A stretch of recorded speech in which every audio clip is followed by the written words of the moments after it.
আরেকটা বেদের মেজ দোস্ত বানাইতে কোন বানায় ওই গাড়িগুলো আনতে কোন আবার তুফানের মধ্যে যে গাড়িগুলো বরবাদকে ছাড়িয়ে যাক তাণ্ডব, আবার তাণ্ডবকে ছাড়িয়ে যাক নেক্সট সিনেমা আইতাছে, এটা বলা যাবে ভাই। কারণ নেক্সট সিনেমা সাকিব খানের যে সুমি আপা লগে, সুমি আপা, আজিম হারুন আর হচ্ছে মেয়েটা হৃদয় ভাই, ওরে বাইরে ভাই আমি 2 মিনিট গল্পটা শুনছি, 2 মিনিট গল্পটা শোনার পরে আমার পা থেকে মাথা উঠতে বলতে সব লোক খারাপ হয়ে গেছে। আমার কি শুনাইল, আরে কি গ্রাফিক্স আর কোন জায়গায় শুটিং লোকেশন। তবে সাকিব খানের ইয়া সিনেমা কি বলে যে মেজর হাসান ভাই লগে যে নেক্সট সিনেমাটা আইতাছে, এইটার নায়িকা সম্পর্কে আমি একটা কথাই বলতে চাই, নট এ নরমাল অ্যাক্ট্রেস, এটা বলা যাবে না ভাই। তবে নায়িকা সম্পর্কে বলতে চাই নট এ নরমাল অ্যাক্ট্রেস, এটা এমন একজন অ্যাক্ট্রেস প্রতিটা দর্শকের মনে তার স্বপ্নের নায়িকা, আর কিছু বলা যাবে না, এবং সবাই এটা চায়। আমি তো বললামই রে ভাই, বরবাদ তো 2 টাকা 3 টাকার সিনেমা না, ঠিক আছে, এটা 15 থেকে 20 কোটি টাকা। আর এই যে আপনারা বলতেছেন ঢাকার রাস্তা, এটা ঢাকা না, বাট ঢাকা বোঝানো হয়েছে। এটা মূলত পুরোপুরি শুটিং, বেশিরভাগ 90% শুটিং হয়েছে আপনার হচ্ছে বোম্বে শহরে, ঠিক আছে, বাইরে কান্ট্রিতেও হয়েছে। আর ওইখানে যে সাকিব আল আমি যদি গাড়ি থেকে নামি তাহলে তোদের পায়ের নিচে মাটি থাকবে না, বাংলাদেশে ভালো রাস্তা, ঠিক আছে। তো বাংলাদেশে শুটিং হয়েছে, বাইরে হয়েছে। আর যে দামি গাড়ির কথা বলতেছেন, এইগুলা মানে ওই যে আছে না বেদের মেজ দোস্ত, এগুলা আইনা দেখান তো একটা, আরেকটা বেদের মেজ দোস্ত বানাইতে কোন বানায় ওই গাড়িগুলো আনতে কোন আবার তুফানের মধ্যে যে গাড়িগুলো টান হয়েছে ওগুলো টানবার কোন ভাই। যে বরবাদের মধ্যে সাকিব খানের জন্য যে বিরতির আগে কয় এই জেলো, এই ডায়লগটা দেবে ওটা আই এম হিয়ার, এই জেলো গেট বন্ধ কর, তারপরে যে গানটা বার করে এগুলো একটা বানাইতে না ভাই। এই গান তো দূরের কথা, এই গানের যে মেশিনটা বানাইবো ভাই, যে সেটটা তৈরি করবো, এই ক্যাপাসিটি ওনাদের মধ্যে না। ওনাদের মধ্যে কি আছে জানেন? প্যাকেটটাও নাই, মানে মাথার মধ্যে জ্ঞানটাও নাই। তাদের মাথায় কি আছে জানেন? প্রথম কাছে লুক আছে কেন হারামজাদা, এগুলাই মানে হেরা, এগুলাই মানে ভাবে ভাই। বর্তমানে ইয়াং জেনারেশনের সবাই চায় প্রপারলি বিনোদনের জন্য একটা বিনোদনের একটা সিনেমা পাওয়া বা দেখা। সেই জায়গা থেকে সাকিব খানের বরবাদ সিনেমা একদম প্রপারলি কমার্শিয়াল একটা সিনেমা এবং বিনোদনের একদম পারফেক্ট একটা সিনেমা। এখন পর্যন্ত আমি একটা অডিয়েন্সও পাই নাই যারা বরবাদ সিনেমা দেখা বলছে ভালো লাগে নাই। হ্যাঁ, এক শ্রেণীর মানুষ আছে আফরান নিশো যারা ভক্ত, আমি একদম নাম ধরে বললাম, তাতে আমার যায় আসে না, কে কি মনে করে আমার যায় আসে না। আফরান নিশো যারা ভক্ত আছে তারা একটু কয়েকটা নেগেটিভ কথা বলছে ভাই, এগুলো করে লাভ নাই। আপনারা 10 জন, আমরা 100 জন, আপনারা 100 জন, আমরা 1000 জন। সো আপনাদের থেকে লেভেল উপরে আছে ভাই, ব্রো আগে লেভেল আহো। তারপর আপনার বরবাদ কত টাকা ইনকাম করছে?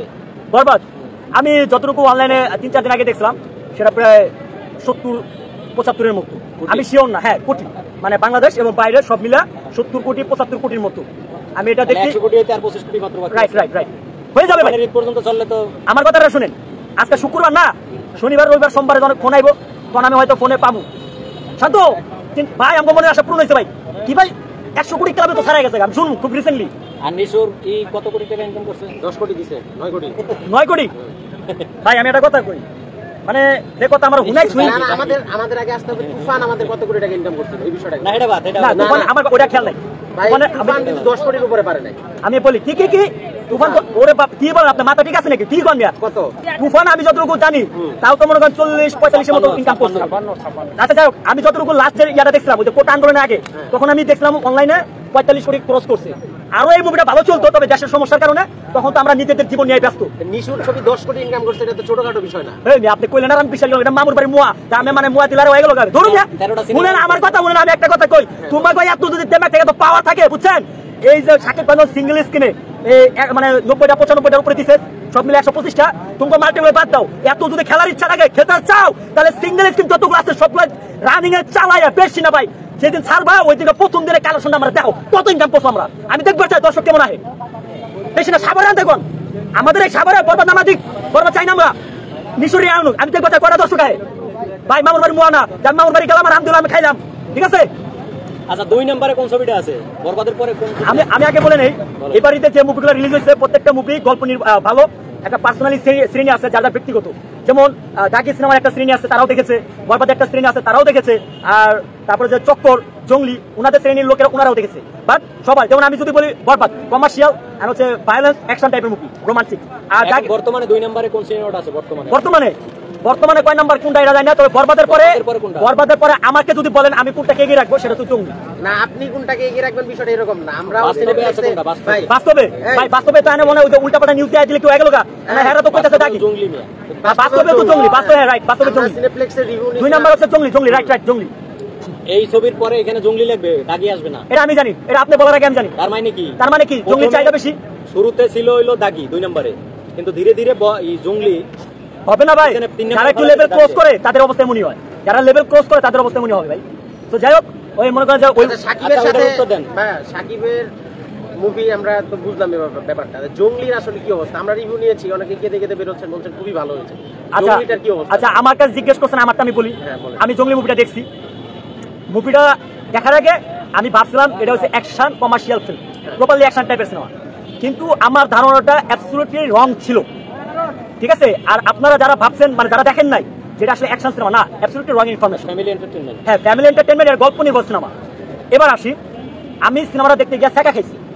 ছেঁকা খাওয়া বলতে কি, গার্লফ্রেন্ডে যখন ব্রেকআপ করে দেয় ছেঁকা, তা আমি মুভি দেখবার গেছি একরকম ভাবে, যায় দেখছি আরেক রকম। এবার আমি আমার অনুভূতিটা শেয়ার করি। জঙ্গলি সিনেমা এটা এমন একটা সিনেমা, বিরতি তো দূরের কথা, আমার ওয়াশরুমে প্রস্তাবের চাপ দিছে 100 বার, তাও আমি উঠি নাই। স্ক্রিন একটা সেকেন্ড আমি মানে সরাতে দেই নাই। অনেক ভালো হইছে। আপনি ওনার উত্তরটা দেন। অনেকে কান্না করে বলল, কান্না করছে। আমি নিজেও কান্না করছি। আচ্ছা, বুঝছি, ওনার উত্তরটা দেন। উনি যে কইলো 10 কোটি টাকা ইনকাম করছে দাগি, 13টা সিনেমা হলে মুক্তি দিয়ে 10 কোটি টাকা কিভাবে, ঘটনা কি সত্য? এটা আমি বলতাছি, যদি দাগি 13টা সিনেমা হলে মানে সপ্ত সিনেপ্লেক্সে পাইছে, সিঙ্গেল স্ক্রিন মনে একটা পাইছে জয়দেবপুরে, গাজীপুরে একটা মনে পাইছে সিঙ্গেল স্ক্রিন। বর্ষা সিনেমা হলে আপনি গিয়েছিলেন, দেখেছেন? আমি বর্ষায় যাই না, খবর পাইছি। ওই আমার ভাই ব্রাদার আছে না, ভিডিও ছাড়ছে একটা লোক না, আমাকে ভাই ব্রাদার তো আছে, আমাকে ভাই ব্রাদার আছে না। কি অবস্থা আসলে? আমি বলি ঈদের দিন ওটা ভালো চলছে, মিছা কথা লাভ নাই। ঈদের দিন ভালো চলছে, ঈদের পরের দিন কাউয়া কাকপক্ষেও দেখা যায় না, কাউয়া কাকপক্ষেও দেখা যায় না। সাকিব ভক্তরা কি চাচ্ছে না যে নিশুর সিনেমা না দেখুক মানুষ? ভাই, আমরা সাকিব ভক্ত বাদ দেন, সাধারণ অডিয়েন্সই তো চাই না। ওই দিনকে এক আন্টি আয়া বলতাছে যা কার লগে কার তুলনা দেন। আপনাদের মনে ইন্টারভিউতে পাইছিলাম যে কই নিশো, কই সাকিব খান। যেদিন থেকে সাকিব খানকে অপমান করছে নিশো, সেদিনকে নিশোর আমি নাটক দেই না। নাটক আইলে পরে রাইট আপনার ছেলে আছে, ওই তো। তা আমি পরে ওইখানে কি করছে যে আমি ওর এইটা আইলে আমি কাইটা দেই, দেখি না। তার মানে কি বুঝেন? উনার কথাটা আগে শুনে নেন। উনার কথাটা হয়তো আপনাদের খারাপ লাগতে পারে, উনার কথার মধ্যে আমি পাইছি কি জানেন? সততা, মানবতা। কি সুন্দর একটা কথা হচ্ছে, দেখেন কারো সাপোর্ট নেই যে সাকিব খান সিনিয়রকে সিনেমা মতো দেখতে হবে। তবে যেদিন দেখছি নিশো সাকিবকে অপমান করছে, উল্টা ওটা কথা বলছে, এই দিনটা নাটক দেখি না। তাহলে বুঝেন, এটা কিন্তু রিয়েল ভালোবাসা। সেমনি আমাদের বাদ দেন, সাধারণ আন্টিরা, দর্শকরা, বুড়িরা চায় না যে নিশো সিনেমা দেখবে। আচ্ছা, আপনি দাগি মুভি কি দেখছেন? না, আমি দাগি মুভি দেখিনি। দেখেন না? দেখা উচিত ছিল। তাহলে তো আপনারা এখন একটা দাগি মুভি দিয়ে কি সমাজের ছেলে মেয়ে ভালো হইতেছে না? আমি একটা কথা কই, আমি দাগি দেখি নাই, তবে দাগির সম্পর্কে আমার ধারণা আছে। ধারণা আমি বলে দেই, আমি জানি মিলে যাবে। আপনার নিশ্চয় সম্ভবত বর্ডার গাড়ি জব করে, বর্ডারের ওইদিকে। না, কাহিনী বলেন না। কাহিনী বলবো না, যাই হোক, মানে ধারণা দিতেছি। উনি একজন হয়তো ভালোবাসে খুব, সে প্রেমিকা চায় তাকে বিয়ে করুক, কিন্তু প্রেমিকা তাকে অফার দেওয়ার পরও প্রেমিক রাজি না।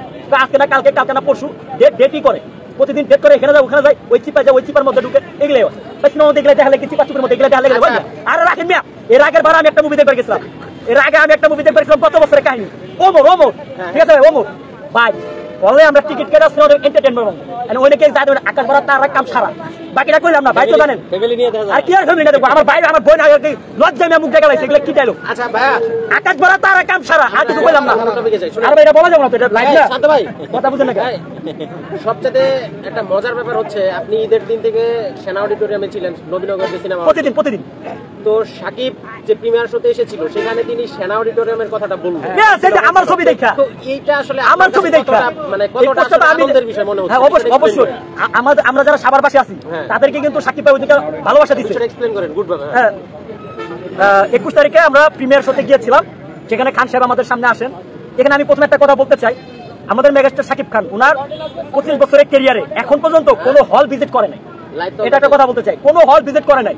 মানে কি বুঝেন, ওই যেমন আফরান নিশো বা সিয়াম আহমেদ, উনারা যে হল ভিজিট করে, এটা করে নাই, কখনোই না। আর দ্বিতীয়ত, সাকিব খান উনি প্রিয়তমা সিনেমা থেকে স্পেশাল স্ক্রিনের শোতে অ্যাটেন্ড করে, মানে সবাই সিনেমাটা দেখে জার্নালিস্টদের সাথে, কিন্তু হল ভিজিট করে না। ভাই বিশ্বাস করেন, ওই দিনটা আমরা মেঘ না চাইতেই বৃষ্টি, কখনোই কল্পনা করি নাই, কল্পনাও প্রস্তুত ছিলাম না যে সাকিব ভাইয়া সিনেমা শেষে আরিয়ান মির্জার রূপে এন্ট্রি নিয়ে আমাগুলোকে মিট করবো। ভাই এতেই বোঝা যায় একটা হিরো মানে কোন পর্যায়ে, ওনার মধ্যে নাই কোনো অহংকার, নিরহংকার একজন মানুষ। সো আমি এটাই সাক্ষী। আমি আমার জন্য দুই যুগ চলে যাবো, তখন আমি গর্বের সাথে বলতে পারবো সাকিব খান যখন লাইভে প্রথমবার হল ভিজিট করতে হয়, সেখানে আমিও ছিলাম। ইয়ো সাকিব। আচ্ছা, আমার ভিডিওতে একজন একটা কমেন্টস করছিল, এটা ভিডিওতে আজকে না, সেটা হলো যে কিছু হিরো হল ভিজিট করতে করতে জুতা স্যান্ডেল। হ্যাঁ, আমি আর বলতে হবে, আমি বলতেছি কথাটা ছিল এরকম, দেশে অনেক হিরো দেখা যায়, অনেক হিরোরাই কিছু হিরো তাদের মানে হল ভিজিট করতে করতে জুতা ক্ষয় হয়ে যায়, পা শেষ হয়ে যায়, তাও তাদের হল ভিজিট শেষ হয় না, প্রমোশন শেষ হয় না, হাউসফুল না হোক, হেরাই তো যাই করে। কিন্তু আমাদের মেগাস্টার সাকিব খান সিনেমার রিলিজ দেয়া দেশ বিদেশ ঘুরে বেড়াইতেছে, বিদেশ থেকে সরাসরি আইসাই আমাদের সাথে মিট করছে একদিন প্রেস মিটে। তিনি তো এগুলোর মধ্যে না, তার হল ভিজিট করে। আরে ভাই, একজন মেগাস্টার কখনো হল ভিজিট করে না মিয়া, কে লাগে মেগাস্টার ই করবে? মেগাস্টার কাম কে গেলা হল ভিজিট করবে, এনে দাম এনে দাম। আরে ভাই উনার সে তেমন কেমন সুপারস্টার যদি তার হলে হলে যাই ভিজিট করতে। এটা আমার তো কথা এটাই। আজকে বলিউড শাহরুখ খানের কথা কই, উনি উনার সিনেমা কোনো হল ভিজিট করে না, শুধু একটা জায়গায় যায়, বুর্জ আল খলিফা দুবাই। ওইখানে যখন শাহরুখ খানের সিনেমা রিলিজ হয়, জুমে জো পাঠান মেরি জান ইসপে মাহফিল গায়ে, তো ওইখানে উনি যায়, কারণ জানে যে জায়গা বে জায়গায় যাওয়ার থেকে ওই জায়গা মতো যাবো, আমি হাতটা লাগাবো, এটাই যথেষ্ট। কারণ আপনার হিরো শাকিব খান ওখানে যাবে কোনোদিন ইনশাআল্লাহ। অনন্য মামুন আমি বলি শাকিব খান ভাই ওখানে বুর্জ আল খলিফা গিয়েছে, ওইখানে মানে টাইম পাস করছে, সিনেমার প্রমোশনে যায় না, বাট আমরা এটা স্বপ্ন দেখি ইনশাআল্লাহ একদিন এটা আমাদের স্বপ্নটা পূরণ হবে। শাকিব ভাই যদি এটা করে, ওনার ক্যারিয়ারে আর কোনো কিছু অসমাপ্ত থাকবে না, আমার বিশ্বাস এটা হবে। আচ্ছা ভাই, আরেকটা কথা হচ্ছে, আমি সাবারে ওটা তো শেষ নেই, আপনি তার মধ্যে আরেকটা কথা বলছেন, ওটা এক্সপ্লেইন করে শেষ। দেখেন সাকিব ভাই প্রিমিয়ার শোতে এসে আমাদের সাথে মিট করে একটা কথা বলেছিলেন, যে আমাকে একজন ছবি পাঠালো রোমের ইতালি থেকে, আমাকে কয় যে ভাইয়া ছবিটা দেখছেন, আমি করছি। এখন দেখার পরে ওই মানুষটা আবার ভদ্রলোকটা আবার ওনাকে জিজ্ঞেস করছে যে এটা কোন হল, মানে মানে সাকিব ভাই জিজ্ঞেস ওনাকে যেটা কোন হল, মধুবিতা, না ভাইয়া এটা তো ইতালির রোমে। তো ব্যাপারটা অন্যরকম। আর একটা কথা বলছে, গুলশান টু গুলিস্তান সর্বমহলের শ্রেণীর মানুষ এই সিনেমাটা দেখছে, বরবাদ। আর সাকিব ভাই তো ভাই গুলশানে তো সিনেমা নাই, সিনেমা হল নাই, গুলিস্তানও নাই, মানে গুলশান গুলিস্তান বুঝাইছে। গুলিস্তান বলতে হচ্ছে আমাদের মতো যারা নর্মাল মানুষ, নর্মাল পার্সন, তারা গুলশান টু গুলিস্তান সব জায়গায় বরবাদ। হ্যাঁ বরবাদ। আর হচ্ছে গুলশান বলতে আপার ক্লাস, যারা একটু উপর লেভেলে সোসাইটির লোক যারা। এই যে দেখেন ওইখানে কিন্তু মেগাস্টার সাথে একটা মনুষ্যত্বের পরিচয় দিচ্ছে।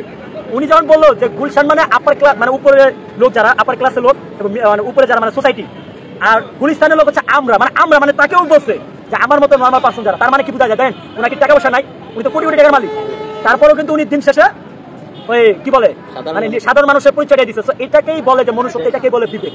তো দেন আরেকটা কথা বলছে, আমাদের সাভার সেনা অর্ডিন্যান্স সিনেমা হলের নামটা নিছে, যে আমি দেখলাম সাভার সেনা অর্ডিন্যান্স সিনেমা হলে মিডনাইট শো চলতেছে। সত্যি এটা ব্যাপারটা ভালো লাগে। আর এটা তো আমার ক্যারিয়ারে প্রথম দেখা। শাকিব খান নিজেও বলছে যেটা বলিউডে দেখা যায় শাহরুখ খানের বেলা, আর সেটা আমাদের মেগাস্টার শাকিব খানের বেলা দেখা। আচ্ছা, লাস্ট প্রশ্ন এটা আপনার জন্য, সেটা হলো তাণ্ডব নিয়ে কিছু বলেন। লাস্ট তাণ্ডবের তো এখন শুটিং চলতেছে নাকি? হোমসের শুটিং চলতেছে না কোরবানির ঈদের? শাকিব খানের আপনার তাণ্ডবের কথা বলবো। তাণ্ডব সিনেমার শাকিব খানের লুক প্রপারলি চেঞ্জ, ডিফারেন্ট একটা লুক, যে লুকের জন্য আপনারা আশাও করেন নাই। এবারে অ্যাক্টিং এর কথা, অ্যাক্টিং এমন অ্যাক্টিং হবে যেটা কল্পনার বাইরে। আর এই মুভিতে এমন কিছু কিছু পাবলিক থাকবে, মানে অভিনেতা অভিনেত্রী, যেগুলো আপনারা কল্পনা করেন না। যদি আমি জানি বাট এটা বলতে চাচ্ছি না, বলাটা উচিত হবে না, তবে এতটুকু বলতে চাই, বলিউড করতেন না, ওই বলিউডে একটা ফ্লেভার পাবেন। বরবাদকে বিট করতে পারবে না, এটা বলা মুশকিল। কেন কথাটা বললাম? কারণ বরবাদ এখন পর্যন্ত আমার লাইফে বেস্ট একটা সিনেমা বাংলাদেশের। তো ওই জায়গাতে আমার মনে হয় না যে ডেট করতে পারে, আবার করতে পারে, তবে শিওর দিতে পারবো না। নিজে তো বলছে যে বরবাদের পরে এখন শুটিং এ তাণ্ডবের যে বাজেট ছিল এটা ডাবল বাজেট হয়ে গেছে। ডাবল বাজেট হলে হয় না, আপনি বাজেট 50 কোটি না 100 কোটি দেন, বাজেট তো হইলেও হবে না। এখন গল্প করে আমার ভরসা আছে, কিন্তু আমি তো ওইভাবে বলতে পারি না। তবে হ্যাঁ আমরা চাই, আমি তো ওইভাবে বলতে পারি না, তবে হ্যাঁ